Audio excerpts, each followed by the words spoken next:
It's Gorman in the Morning with Fletcher and Ryder. Now, 92 KQRS.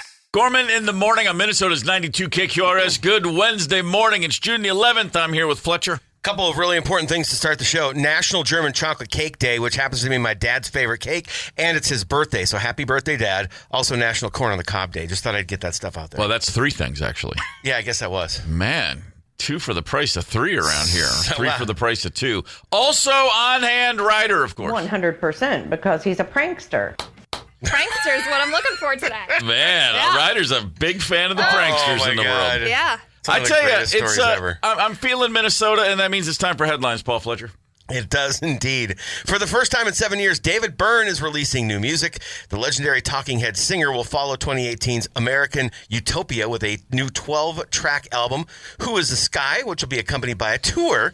The new album features Paramore's Hayley Williams, St. Vincent Moore, and, oh, by the way, David Byrne, along with a large ensemble, they say, going to hit the Orpheum Theater November 3rd and 4th. Tickets on sale this Friday. I'll be there. Be great. Yeah. That tour he did 4 years ago, incredible. The American, whatever you just said the name, I already forgot. American Utopia. Not an amp on stage, but everybody. It's just he and a band all playing the instruments. But like there's a guy playing a bass drum, there's a different guy playing a snare, there's a different guy playing cymbals. They all. And there's no mics. I mean, there's no chords or amps. It's just like a Broadway performance of great music. Crazy dance. If you've never seen any of it, just look it up on YouTube. Phenomenal. I'm sure this show will be great. I can't wait. There's a new track that's out, by the way, called Everybody's Laughing from the forthcoming album. Excellent. A company in China has developed a humanoid robot specifically designed to clean hotel rooms. The Zereth H1 could be a game changer in the hotel industry. It can stoop to pick up items from the floor, clean everything from toilets to tabletops, vacuums, and mop, all while avoiding bumping into furniture or guests. Well, isn't that special? I don't want to be in a hotel room while a robot's doing their cleaning. Just like I don't want to be in a hotel room when a maid's doing their cleaning, but I'd prefer the maid because it's a human being. That's me. Really? Yeah. What if they walk in on you naked? That's why you lock the door. Okay. That's why you have the door. By the way, never walked into a hotel room in my life without immediately locking the door behind me and doing the bolt or the chain. Always. What about the do not disturb hanger Always. thingy? Yeah. If they have it, it's right there. Yeah. If it's a nice hotel, sometimes you just hit a button and a light comes up. Oh, I find out every way I possibly can to say, do not open this damn door. Put your mind at ease about the robot cleaning service. I bet they can schedule it to go when you're not in the room. Same thing. I don't want to know about it. I'll let you know when I need new sheets. Otherwise, leave me alone. I'm paying for privacy. You don't have to tip the robot. Yeah, that's what you think. Look at the bill when you check out. Yeah. Trust me. Yeah, exactly. It'll have a robot charging fee right there next to the $38 M&Ms from the minibar. Update on our heart missing instruments story. They have one of their 2 stolen pieces back. New Jersey police say a suspect, Garfield Bennett, is under arrest for the theft. He's accused of stealing the custom-made purple Telecaster as well as the vintage Gibson mandolin from the Hard Rock Hotel and Casino. This is the band Heart, just to clarify. Oh, yeah. The band Heart had some instruments stolen a few weeks ago from the stage. Yeah, sorry. Yep. They played a gig on May 31st at the Hard Rock Hotel and Casino in Atlantic City. Police used license plate readers to identify the car of the woman who bought the Telecaster, and they quickly located it. She voluntarily returned the guitar. The mandolin is still missing. Fair enough. Wow. Yeah. Weird. It is weird. I mean, at least they've got that back. Yep. That's a good start. For years, runners have used apps to track runs, and then they share the results on social media. Maybe it's motivation, maybe holding themselves accountable, or just to brag. I don't know. But there's a new app called Fake My Run, which will allow you to create maps of fake runs that look like the real thing, and then you can quickly upload your fake runs to your social account to enjoy the motivation or the bragging or whatever without running. I just like it when they run in the shape of a penis and then post it. That always delights me. Or like a middle finger. Sure, whatever it takes. So as long as the app can do this, I think it's all set. Oh my God. Does it then take on the look of a legitimate running app? I mean, it doesn't. I mean, I'm sure someone's. I'm just imagining someone posting that, and then at the very bottom it says "Fake my run" on there, and you're like, dude, we can see this is nonsense. Does it make itself look exactly like other running apps? That's what I'm curious. You know what? Truth is, I don't care. I don't run. I don't fake run. I don't run. I walk. Now, I walk a lot, and I would never in 1 billion years to think to put hey, I did 7 miles today. Let me share this on social media. I've shared my... What the hell's wrong with people? I've shared my stance on this before. I don't run unless I'm chased. Yeah. And on top of that, I think this is the dumbest thing in the history of mankind. Okay. It's just encouraging people to show off being a pile on the couch, which I do frequently, but I don't post it on Instagram. It's just, it's idiotic. Can we get an app to post how long you've been sitting on the couch? Like your butt that would in work. debt? That would work. Yeah. Sure. As far as the list of dumbest things you've ever heard, I mean, come on. I'm obviously exaggerating a little bit, but my God, how idiotic. I'm relieved to hear that. It's just idiotic. Sports. Boy. Oh, man. Twins. The idiotic. Twins. Can you say 16-4? Ugh. That's a good old-fashioned boat race. The Texas Rangers came in last night. Texas Rangers, who, by the way, have lost 13 of their last 20 overall. Oh, damn. Got it all out last night. Hopefully that means the bats will cool down for the rest of the series. Tyler Mahle comes back into Minnesota. Only pitched 9 times during his 2 seasons here. But last night, and he was fine last night, but he still gave up 4 runs on 10 hits and 5 2/3. But as I said, the Twins scored 16. I mean, the Rangers scored 16, so it really doesn't matter what we did. Just one of those games you immediately flush, and it's easier to get over a game like that than a tight one. It's like, oh, well, it just wasn't our day. And that's the game where you throw the infielders in to pitch. The Minnesota Vikings have signed Josh Oliver to a 3-year extension, the big tight end. Yeah. This is nice. They have now Oliver and TJ Hawkinson are locked down through 27. Hawkinson, much more of a receiver, but Oliver's coming along. But as far as just a blocking bull ram goes, or battery ram goes, he's fantastic. It's good to have both those guys locked in place. The Loons are back at it Saturday against San Diego at 7:30. A website, footballrankings.com, for all you soccer nerds like me, has elevated the MLS now is the 9th best league in the world. Which, before you roll your eyes and goes, so what, we're number 9. Yeah. Believe me when I say, for a sport that's been the sport of the future for 53 years, this is a good sign to break the top 10. They are ranked now ahead of the Argentinian League, the Dutch League, and the English Championship League, which is the second tier in England, which is darn good soccer. Yeah, it is. To be a top 10 league in the world is actually pretty stupendous. So well done, Loons and MLS. Sure. Look at Ryder. She's just the drool's coming out of her mouth. She's glossed over. She hears the word soccer, and she just goes, why am I here right now? River Falls, Wisconsin. Glad to have you here right now with us as we get the Wednesday morning up and running. River Falls. Yes. That's 2 words. That's in Wisconsin. Just letting you know that's 2 words. I am a kind of guy, this is just a thing, and I can explain more if you need it, but I love me time. And I mean, that's just any time when I'm alone. If I shut a door behind me and there's no one in the room, my immediate reaction is, just no matter what, it'll never go away. How much time do you get to yourself in a day? I mean, do you get enough? Do you need more? I think most people would probably say, in fact, I know they do, I need a little bit more time. Let's discuss that. How much do you need to just, to establish homeostasis, to just be okay? Gorman in the morning. Coming right back. 92 KQRS. Streaming from 92KQRS.com. Gorman in the morning is back. 92 KQRS. Gorman in the morning, Minnesota's 92 KQRS. Cars with good times roll right there. The first song I ever did high school layup warm-up drills to music in a gym. Is that making sense? Yeah. 10th grade on a road game, we went to a gym and they were actually playing music over the PA like we were the Lakers or something. We were like, whoa! It's a high showtime. school basketball game? They're playing music? And it was good times roll of all things. And I've never felt cooler in my life going up and shooting layups for a game I was not going to get but about maybe 2 minutes in at the end of the fourth quarter on the court. Didn't matter. Did you guys get the fancy warm-up pants, too? And then you get to rip them off? Of course. All right. Come on, man. I'm just Are you making kidding? sure. Got it. It's all You about the graduated warm-ups. with 12 people. In 10th grade, it was all about the warm-ups, trust me. That's all I cared about. I grew up the 8th child of 8. I had 2 people sharing a bedroom with me until I was in, middle school. Oh, deep. Yeah. The lower 3 were all in the same bedroom. And then I spent years in a band where we were in a van and then in a bus and then crammed into hotels. I have my whole life, all I've been trying to do is get to some lonely me time. I just want to be in a room. I don't need a comfortable room. I just need a room with no other humans in it. And then I can just go, thanks. I grew up waiting in line. When you're the 8th kid, I'm waiting for everything. Hand-me-downs, food, whatever. Right. And so getting my own space. The last semester I was a college student was the only time I had my own dorm room. I've never been happier in my life. I just couldn't believe the luck. It's a thing with me. Okay. So all that to say, I'm a little bit on the extreme level probably of I just need to, I'm perfectly content to be all alone. Yeah. Most Americans say they have nowhere near enough alone time, as it turns out. The average person is getting 20 minutes per day to themselves. That's when they start looking at their schedules. What? The average American gets 9.5 hours a month to themselves, which comes out to about 20 minutes a day. Do we count being in a car?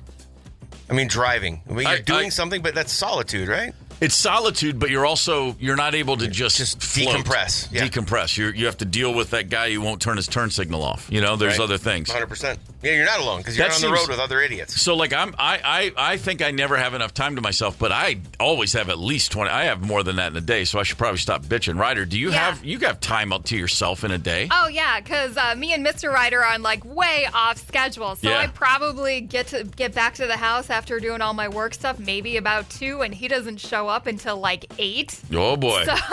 So unless I've planned something, like hanging out with the neighbors or meeting up with friends or just popping into happy hour, Right. yeah, I feel like I have a lot of alone time. Sometimes it doesn't seem like enough, though. I could use maybe close to, 20 hours a day. About 20? Yeah. Yeah. I think that would do the job? me. Yes. Yeah. You and Mr. Ryder almost feel like the opposite, though, where you almost need to schedule 20 minutes of together time. Yeah, that works out to be just about that. Just about that? That takes care of it? He pulls in the driveway, and I'm like, all right, cool. I got to get to bed, man. Yeah, right. No, I'm very happy. I need to be around people. I love engaging and just chatting and conversation, all that, and it fills my sails. But then just as quickly, I will hear a gong in the distance that I cannot quite pin down, and it's like, I have to leave right now. I have to go be alone. It doesn't creep up. I mean, it doesn't slowly occur to me. It just hits me. Boom. Sudden. There's the universe taps my shoulder and says, just go to a room and shut the door and just stare at the wall. Never happier than when I can truly just, Right. it's a good thing for me. Yeah, I have it with the kids. Right? Most of the day, they're the greatest kids in the world, and it's the same thing. It's like a snap, and it's like, okay, sure. You know what? I need to not be dad for a little bit. Go outside or go in the other room, one or the other. There's a really good thing that you're still a couple years away from where it's genuinely in everyone's best interest to stop being dad and just be Paul. Yeah. Man, those are great days. I love my kids at the younger ages, but every year's better, and it's really true. Sure. And I got two. My daughter turned 23 yesterday. Connell's 25 next month. It's awesome because I'm like, yeah, I'm dad when I need to be, but for the most part, I'm just like, hey, back off. I mean, we're just we just are very, very open, and it's just who we are. That's good stuff. But I'm also... Go ahead. And they're real people now. Very much so. They have their own lives and opinions and tastes. And Oddly stuff. enough. Yeah, you can interact with them that way. Yeah, and I've learned enough that I no longer I don't have to instill them with my beliefs. I get to roll my eyes at theirs. It's a great relationship of evolution right there. Hey, Father's Day, speaking of our kids, is this Sunday. Mm-hmm. Yeah. I don't care if you're a good dad. Let's talk about the best movie dads. I mean, that's really what it comes down to. Because really, I mean, the rest of us, we're just doing the best we can. But movie dads, man, they're the best, aren't they? 651-989-ROCK. Who's the best movie dad? One I'll share. Camden already texted in. I'm going to go out on a whim and text in early. The best movie dad is Adam Sandler and Big Daddy.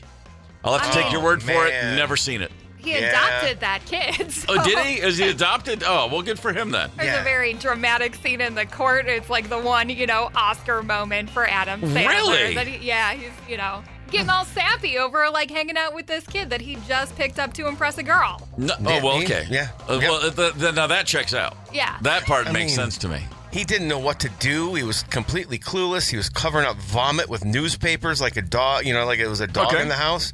You know what? It was a brave move by him for sure. Oscar, I'm not sure about. First thing that comes to mind, if I said best movie dad, is there something that jumps out to you first, Ryder? I was surprised, thinking about best movie dads, how infrequently we see dads in movies. I think compared to moms or just movies where there's no family at all. Very true. So, yeah, you go back to Bambi. Dad just ain't around. What? But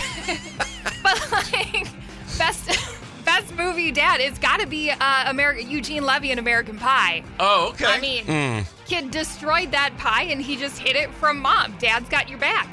That's pretty strong right there. Yeah, I can see it. Very uncomfortable moment. Dad powered through. All right. Fletcher, what comes to mind? Clark Griswold immediately. I mean, Really? that's the kind of dad I always want to be. I'm not often, but he's just so committed to the adventure and the silliness. It doesn't matter as long as the kids are happy. That's all he cares about. He'll burn down the house in Christmas Vacation. He'll launch the family truckster off into the desert in Vacation. It doesn't matter as long as the kids are. I mean, they ultimately end up being miserable. Are you sure this isn't a deep-seated, you're not thinking more about Christy Brinkley in that pool scene?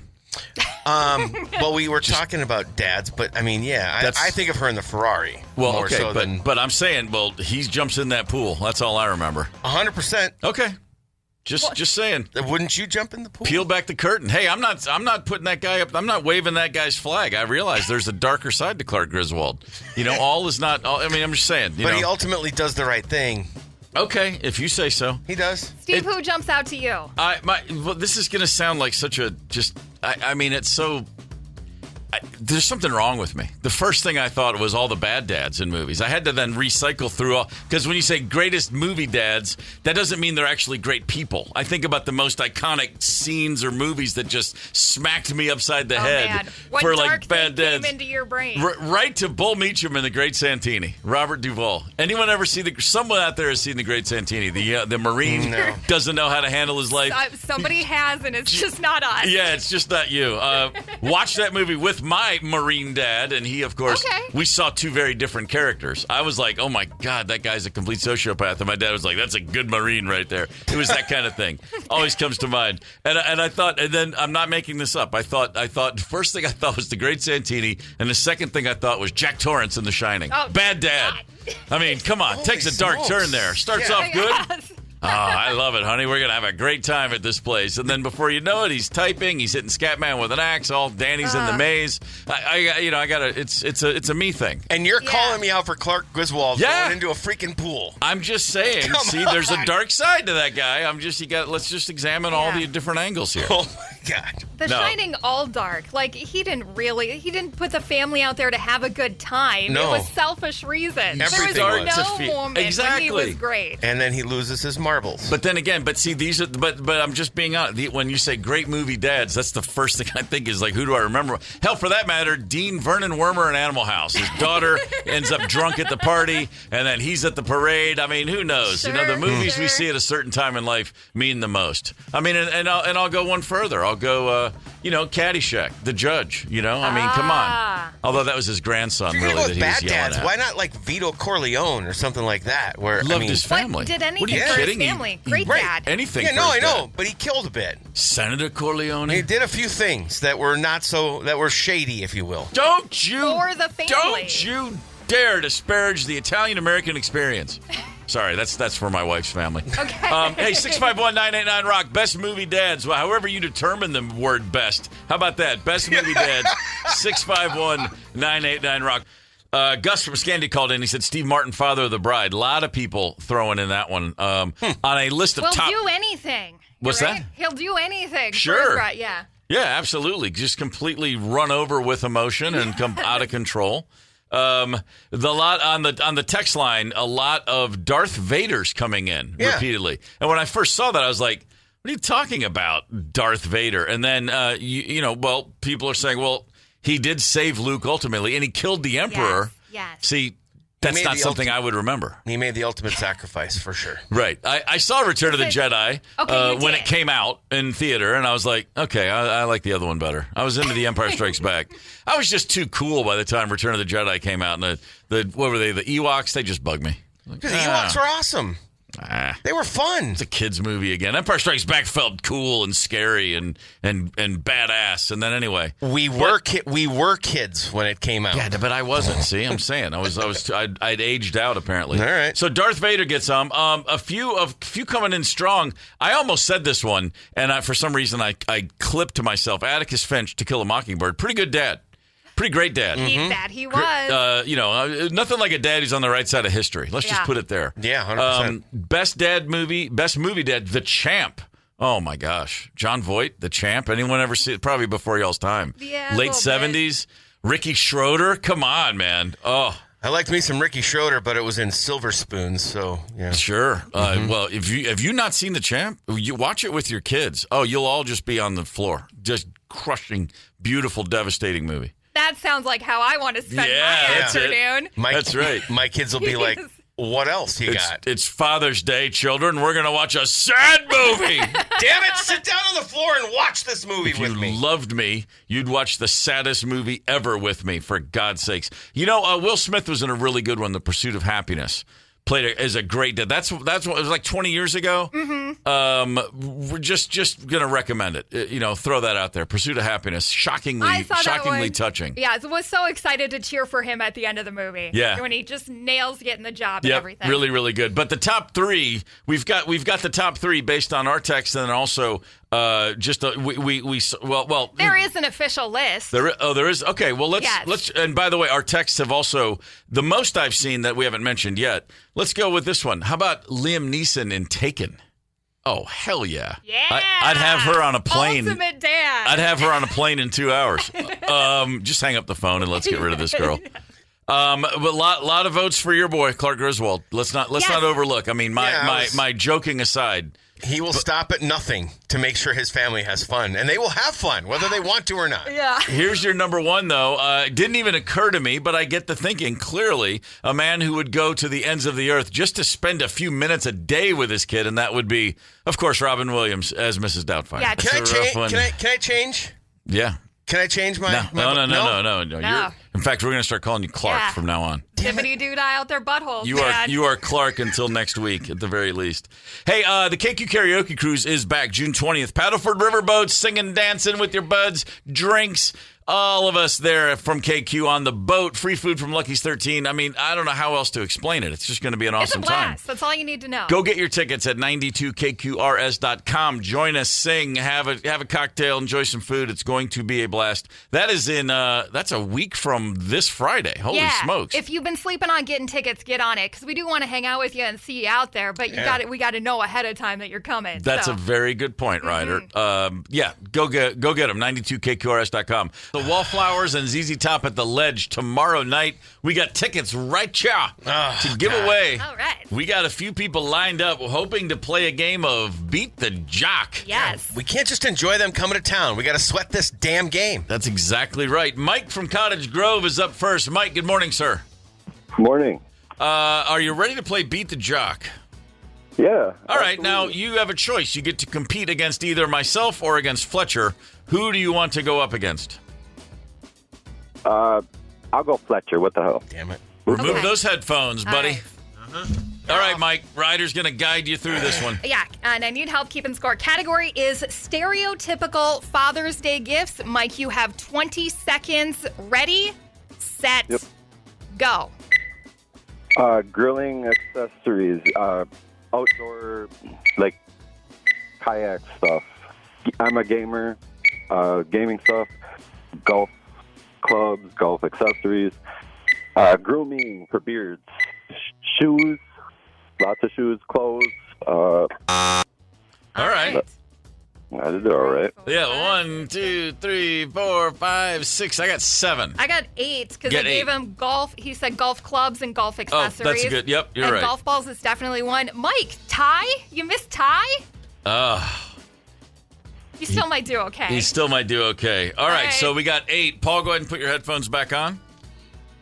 I like hearing 8. Today's subject was stereotypical Father's Day gifts. Oh, God. And you have to beat 8 in order to save the tickets. Ryder, count them in. Ready? Yeah. Set, go. Socks, tie, deodorant, barbecue utensils.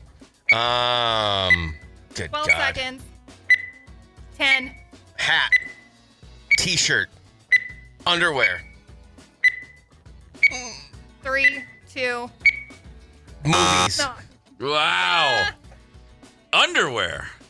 T-shirt. I've seen it on the shelves at Target. Okay. Deodorant. Yeah, deodorant jumped out to me. Not counting deodorant as. Have either of you gotten deodorant for Father's Day? Old Spice, I guess. I mean, I should have just said cologne, Old Spice. aftershave? Cologne, whatever. That's right. not the same thing. It's not the same thing, but let's see. 1, 2, 3, 4, 5, 6. I still only got 7. Yeah, I got 6. I'm not counting deodorant. Not counting deodorant. Give me movies Wow. at the very end.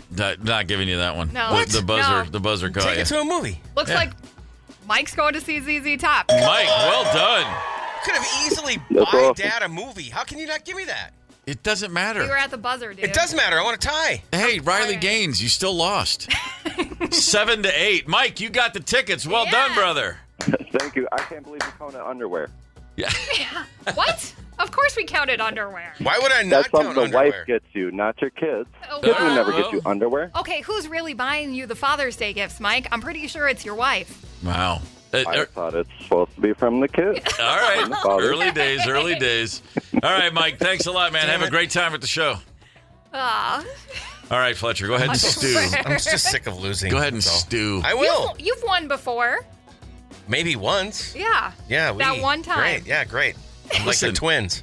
Listen. We all I'm like win. 1 in 4. But we all win when you lose. See how that works? I'm so happy that I That's- could that's make the- you guys feel better. That's the magic. That's the magic Sure. of Beat the Jock. Gorman in the morning. Coming right back. 92 KQRS. Streaming from 92KQRS.com. Gorman in the morning is back. 92 KQRS. Match's annual Singles in America report. So Match.com, they have a Singles in America report.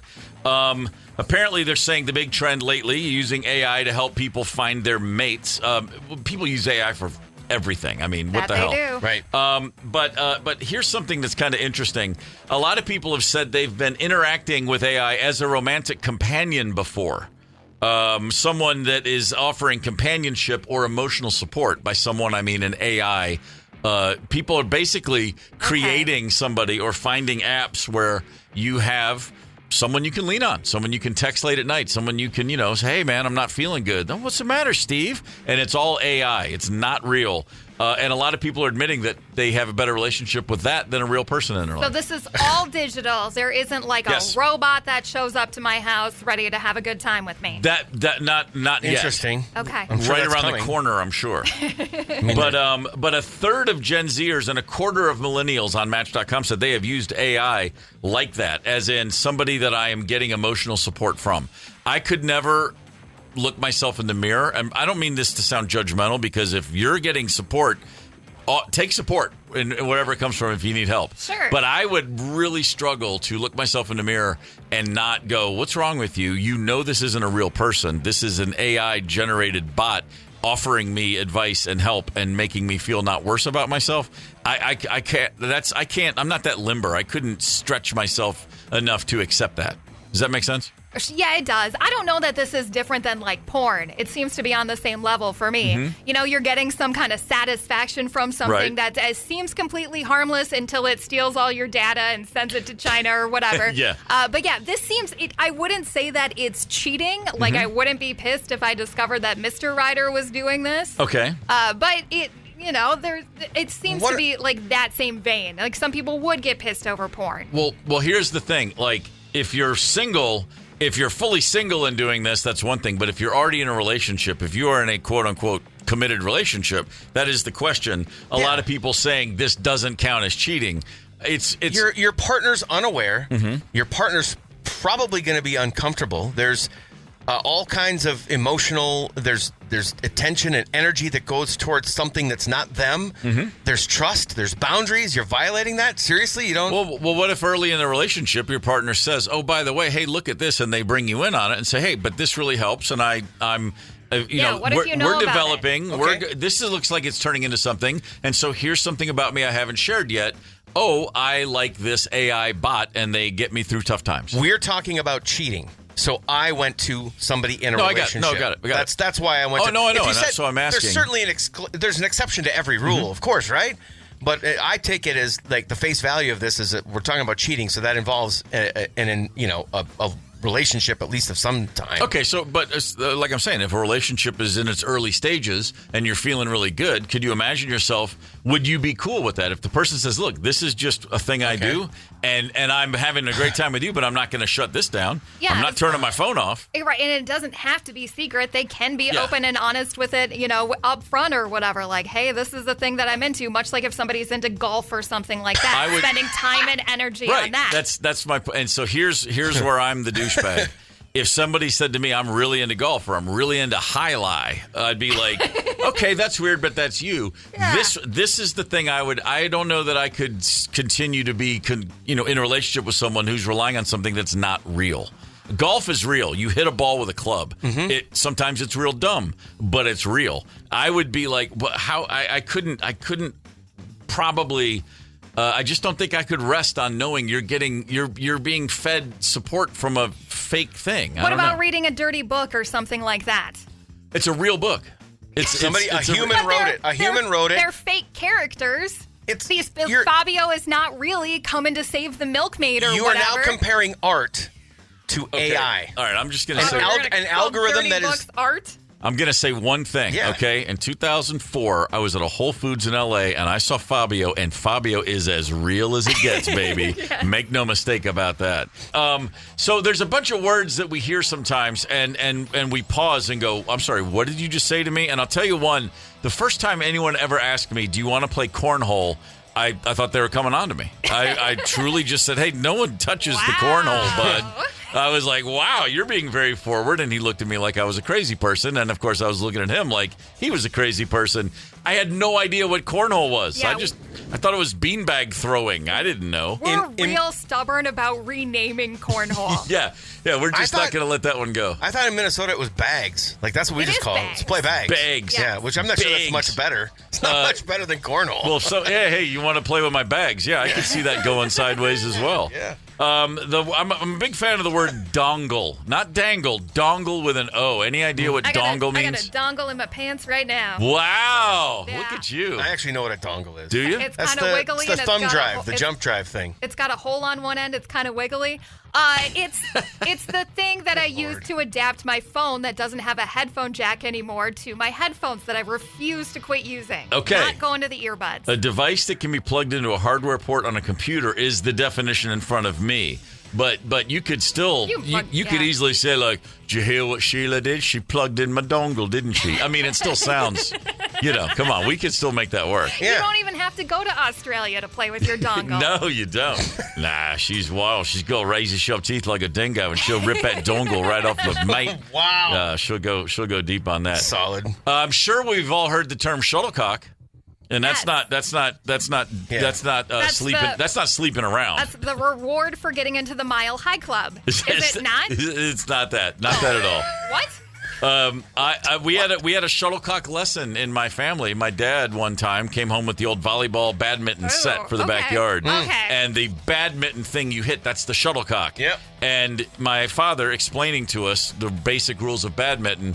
And then he said the word shuttlecock, and then we're all trying not to laugh. All the boys giggle. Oh yeah, we were laughing. And and instead of running with it, he kind of made us feel stupid for laughing at the word shuttlecock. Of course. We had a badminton unit in gym in like 4th grade. Just imagine all the 4th grade boys when the gym teacher is explaining what the shuttlecock is. I was that 4th grade boy. 100%. Yeah. I was that 4th grade boy in 8th grade. Actually, I was just going to say, you beat me to it. Okay, how about this? The penal code. Any thoughts on what the penal code is? That's like keeping the tip of your junk clean, right? That's penal protocol. Oh, okay. That's different. That should be I don't have one, but that should be a penal code. It's just simply a document. It's compiling all of a jurisdiction's criminal law. Penal, as in. Wow. How do they take something that could be so fun and make it so freaking boring? That's what they do. That's the man wants to put you under his thumb. It's trouble. You're in trouble. It shouldn't be fun. Gosh darn it. Okay. My always a favorite for me, the coccyx. The word coccyx. What? It's bad enough that it's that triangular bone at the lower extremity of your spine. If you ever fall, you smash, you feel that's like your lower back, the coccyx. I thought it was cleaning the junk out from between your toes. No, that's just me every night. That's just Steve. Is coccyx another word for my tailbone? Legit question. Basically, yeah. Gotcha. It's a small triangular bone forming the lower extremity of the spine. So when you fall and that thing that's like right there at the top of, let's just call it the butt crack, you're like, and you feel like someone just drove an axe into your lower back, that's your coccyx. That's right next to where Ryder got her first tattoo. That's fair. Thespian. I had a thespian roommate in college. Did you? We stayed up late playing Mario Kart and drinking tequila together. College is when you try new things. I have not had a thespian relationship since. I'm quite certain Jeremy Piven thinks he's a thespian. Wow. That's both of you. Ding, ding, ding, ding, ding. There we go. Yep. On the KQRS Facebook post, we're asking for a few terms. What's your favorite term that sounds a little dirtier than it actually is? Bonus points if it's something that means one thing to Minnesotans and something else when you leave the Midwest. Mastication. Anybody got a beeline on what mastication means? Is this the reason we need more alone time? People say 20 minutes of alone time is not quite enough. You know what? You could put that in there. Yeah, okay. Because it's the act or process of chewing. And if you're one of those people that smacks and makes a lot of noise, you want to be alone. Yeah. Mm-hmm. It's a dual meaning, kind of. I don't know, man. She was over there masticating, and it was just... I didn't know you could do that standing up. It was really awkward while she was masticating in the same room as I was in. Big fan of the word kumquat as a little kid. First time I heard that one. That was a fruit, right? That's a fruit. Not putting that in my mouth. That's an oblong citrus fruit. Okay. Bet it's oblong. That one always really worked for me. And by the way, I'm glad I'm not the only person who still thinks cornhole is an insane thing to call a game. Yeah. Fun game, completely nuts. Looking at the KQ Facebook page, got a few of these on here. Let's see. Oh, wait, where was the one? Oh, I just lost it. Are you talking about the one we talked about? There's one on the talking text line. Spotted dick. That's the one. Spotted dick. Oh, yes. Have a great way to top off a wonderful dinner. Yeah. Also something I'm not putting in my mouth. No. JR on the talking text line hit us with snatch block, and I was like, there's no way that's real, but it's a heavy-duty split sheaf pulley block used primarily in winching and lifting applications. Oh. Snatch block. Okay. Really? Wow. Well played, JR. Very well played. Okay. All right. Karen on the Facebook page, studying the as a trumpet player, you would know this, fingering. You learn how to finger. You finger the trumpet. That's when you had to tell the entire trumpet section to pay attention to their fingering in junior high. Giggles ensued. Wow, really? Yeah. I bet that. Yeah, I could see that. I did as a first chair trumpet. I did a lot of fingering. I was wondering. I was wondering about that. So fingering and blowing, actually. Wow. Okay. Yeah, a lot of fingering and blowing.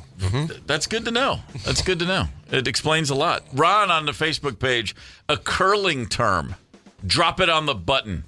That's a good one. Oh, my God. Yeah, that's good. That's really good. No, it's no big deal. Listen, you'll learn it. Eventually, you'll drop it on the button, and then you'll realize you'll be much happier. As long as you drop it on the button 2 or 3 times a week, everyone's going to go. Everyone will be happy. You'll get a better night's sleep as long as you remember. Just drop it on the button. Another good one on the talking text line. I want to see what Ryder thinks of this one. Because I've never thought of this as being dirty, but lollygag. I mean, depends on what kind of fun you want to have, I suppose. Yeah, I mean, they sell those at like the Hustler store. You can wrap them around your head and stick that red ball right in your mouth. Isn't that what that is? Now I'm thinking about Pulp Fiction. Yeah. All right. Well, I'm thinking about headlines, Paul Fletcher. Speed cameras are coming to the Twin Cities. Both Minneapolis and Mendota Heights will be launching pilot programs this summer that use speed cameras to catch drivers going over the limit. Officials in both cities say the goal is to improve safety, especially near schools, while keeping enforcement fair and transparent. In Mendota Heights, speed cameras will go live on August 1st, according to the city. The cameras will be placed in areas, quote, where speeding has been a concern, including near schools and residential neighborhoods, and using radar and imagery technology. The system will capture license plates, not drivers, and issue citations by mail. One of the early James Bond films, he hits a button on the dashboard and his license plate swivels over to show a new. And I was a little kid. I was like, I'm going to get that one day. That was the coolest thing. Didn't care about the girls, didn't care about the guns, didn't care about the extravagant lifestyle. I just wanted that license plate that would flip over and, change itself automatically. And now you're going to want it even more. Now I'm really going to want it. Especially if you're hauling ass. New research suggests that Tornado Alley is shifting to now include portions of Kentucky and other states to the east. This comes as NOAA and the National Weather Service say more tornadoes are happening each year across areas including Missouri, Arkansas, and Kentucky than ever before. The term Tornado Alley started back in the 50s, referring those areas that would have breakouts every year like Texas, Oklahoma, Kansas, Nebraska. I'm just relieved that we've let all that technology to predict this weather. We just stopped funding it. That's cool. Yeah. Well, I don't think it's going east. I think it's getting bigger. It's probably the situation. It's getting bigger. Warmer weather, et cetera, et cetera. Pink Floyd is the subject of a new book, Pink Floyd's Shine On, The Definitive Oral History. It's authored by a guy named Mark Blake. It's said to be, quote, the most comprehensive history of the band ever compiled. Includes new archival and unpublished interviews with David Gilmour, Roger Waters, Nick Mason, the late Richard Wright, and Rosemary Breen, the sister of late, great Syd Barrett. It'll be published on October 9th. I've not seen any excerpts, but I'm going to imagine that because it's an oral history, as people are describing things within the band, the word grumbled will be used a lot. Mason grumbled. That's fair. Yes. Rogers grumbled. Gilmour grumbled. A lot of grumbling behind the scenes with that band, if I believe. Yeah. If I'm reading it right. Sort of a mystical band. All we know is that they fight a lot. That's pretty much all we've known about that band, pretty much. I don't know if knowing the backstory on Pink Floyd will make me like their music more or less. You know? That's an interesting take. I think what they'll do is you'll add them to the list of bands. You're like, I like the music. I'm really glad I don't have to hang out with them. Those guys. Yeah. Yes. Everything I've heard is David Gilmour's a very amiable dude, but Roger Waters is a piece of work. Announced late yesterday, Conan O'Brien is among the honorees set to be inducted into the Television Hall of Fame as part of the class of 2025. The longtime late-night TV host will be enshrined alongside fellow class of 2025 inductees, Viola Davis, Henry Winkler, Ryan Murphy, and more during the ceremony will take place at Televerse Festival, Saturday, August 16th in Los Angeles. I remember very, very clearly when his show debuted in 1993 on NBC, and it was the first time I remember being at a very much a divide. Like, anybody that was my age or older, a little older than me, was like, this guy's terrible. This is the dumbest late night show. Nothing adds up. Mm-hmm. And everybody my age and just a little younger was like, oh my God, this is what I've been waiting for. Like, yes. Like as much as Letterman was the new thing in 82 or 81 that the old people just didn't understand. I mean, then 12 years later, Conan did the exact same thing. Really, really polarizing, especially in those early years. And I look back on it now, and I can remember there were times when I thought this is great and times when I was like, I'm what am I missing here? You know, but it was a great time when NBC would give someone like that, oh, go ahead, take it. You got an hour at night. Yeah. Get as weird as you want, man. Pretty cool. I think my love and respect for him is more of like who he is and how he carries himself, more so than the show itself. Mm-hmm. The show itself had moments, like you said, but it also had moments where I'm just like, huh? Mm-hmm. But him as a person, the way he goes about things, he's very, very smart, very funny. Just didn't always love the way he executed, I guess. What? Triumph the Insult Comic Come on, man. Well, that's one of those high points, yeah. Between that and the masturbating bear, you could do a lot worse. It's fantastic. Absolutely. The Minnesota Twins could not do much worse than last night. Ugh. Excuse me.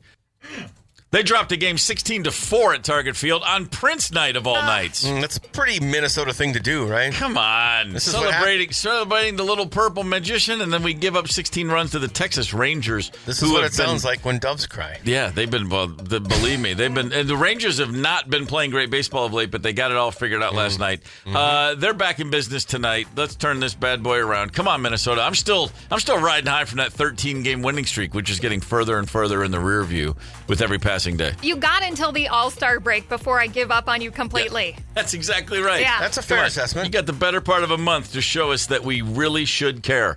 The Minnesota Vikings care. They locked down Josh Oliver. That's two big-ass tight ends we have now in-house until 27.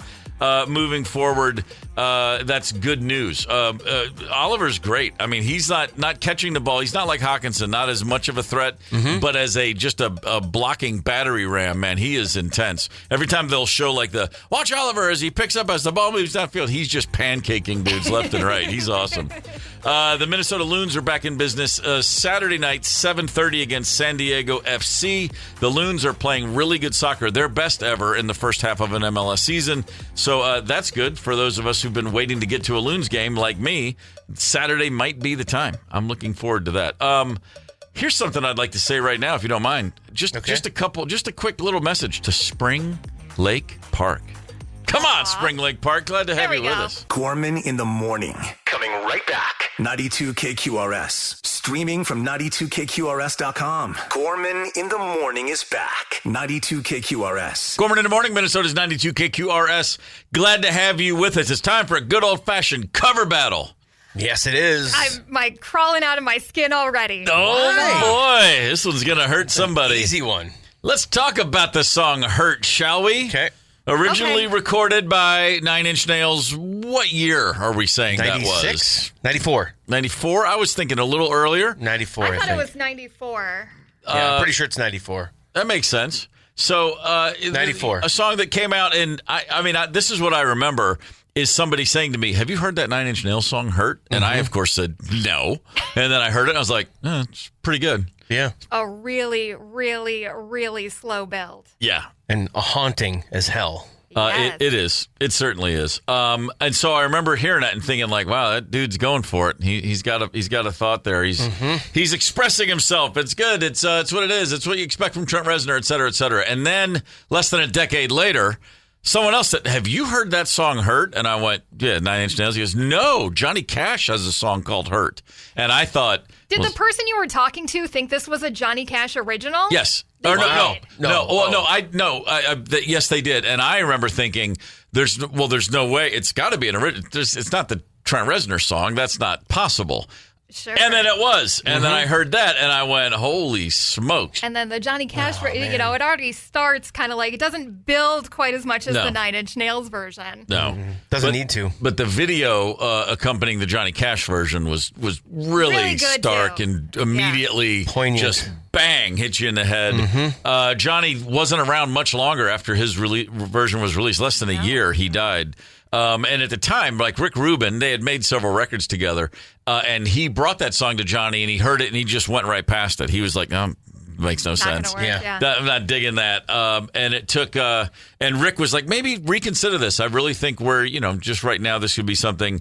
Johnny Cash's daughter, Roseanne, was the one who really came in. After he had recorded, he goes, okay, but I don't think it's going to work. And she was like, nah, this is what you're looking for, Pops. And I say to her, Good call. good calling out there, Yeah. Roseanne Cash. So we've heard both for years. And sometimes, over time, you can soften on a stance, or you can just really get more and more like, no, this one's better. So I'm curious, 651-989-ROCK, which one do you prefer? Do you prefer the Nine Inch Nails, the original, or do you prefer Johnny Cash from almost a decade later? My stance has actually switched.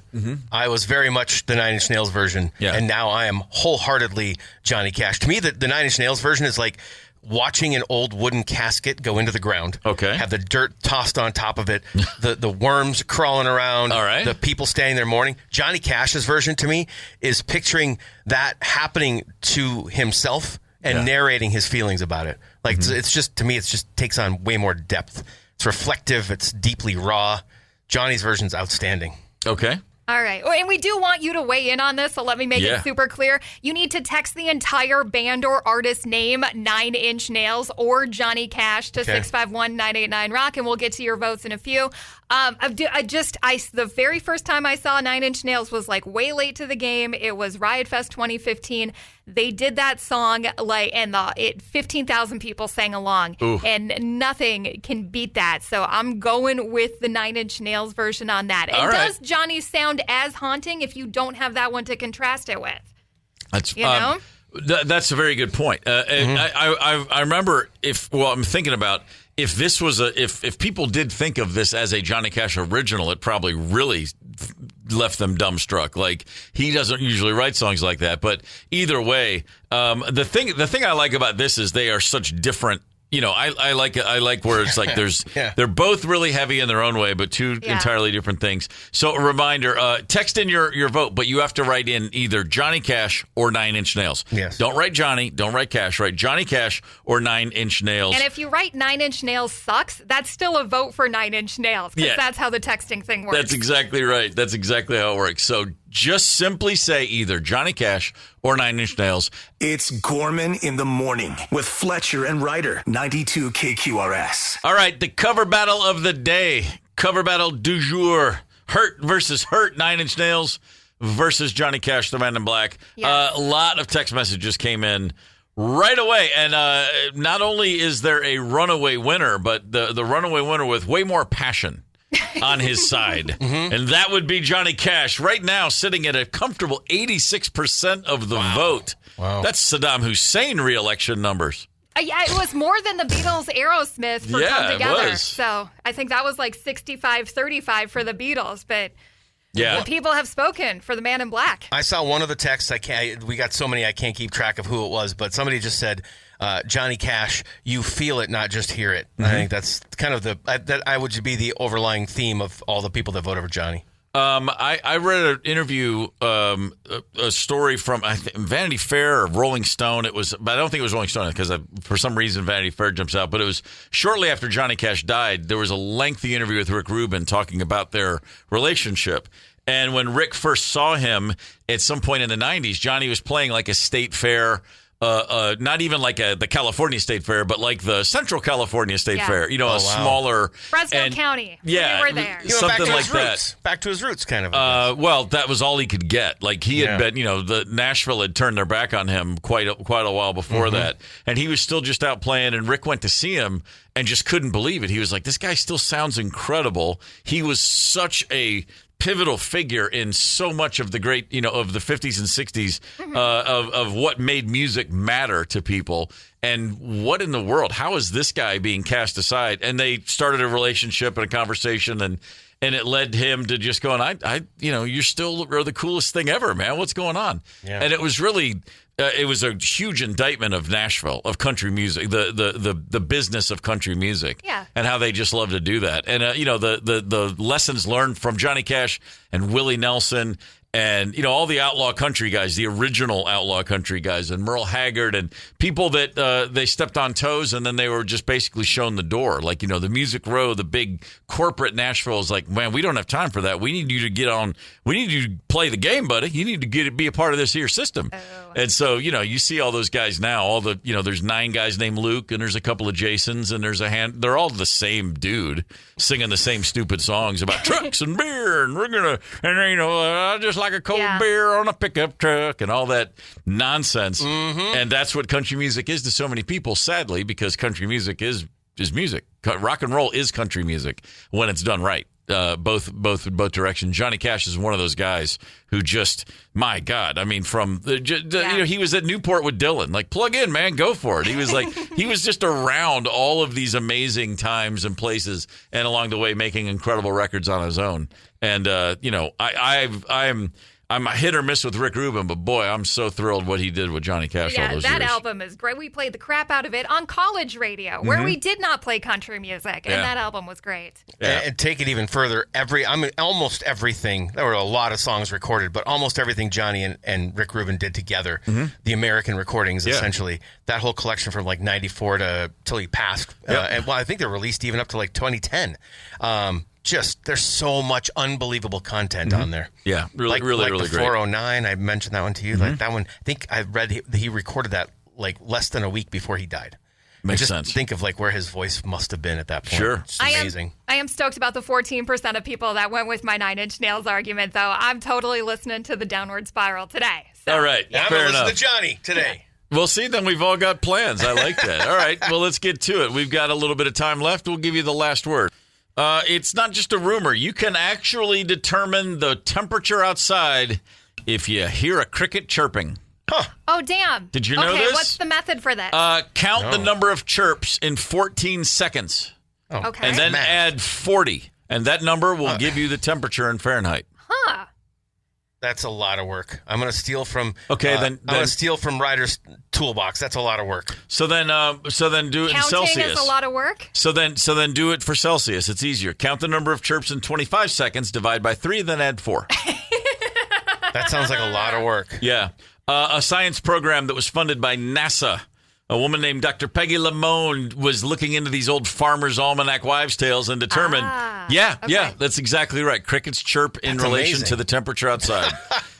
14 seconds. Count the chirps in 14 seconds. Add 40. Bang, there's your Fahrenheit temperature. I would have never thought of that. It's good to know these things. Let's see. Tomorrow on this very show, how about this? A little something we call Rank You Very Much.